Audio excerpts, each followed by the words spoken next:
Hi all turistas! Nasa likuran ko ay ang dagat ng Albany at makikita natin dito, ayan, ang Albany Wind Farm.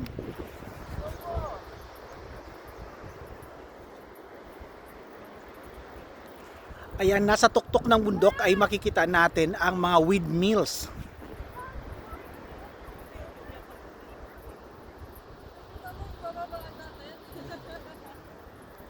At yan naman sa baba naman ng windmills ay ang crystal clear na dagat.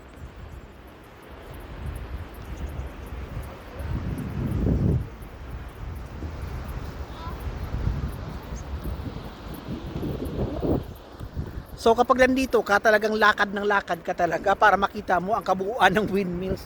Pero parang di mo yata kakayanin dahil kilometro ang lalakarin.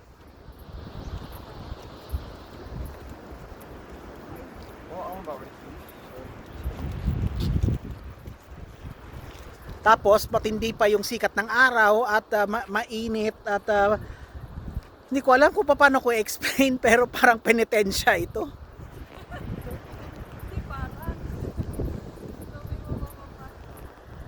Pero sulit naman kapag nandito ka sa tuktok ng bundok, makikita mo yung windmills at at the same time ay overlooking yung dagat.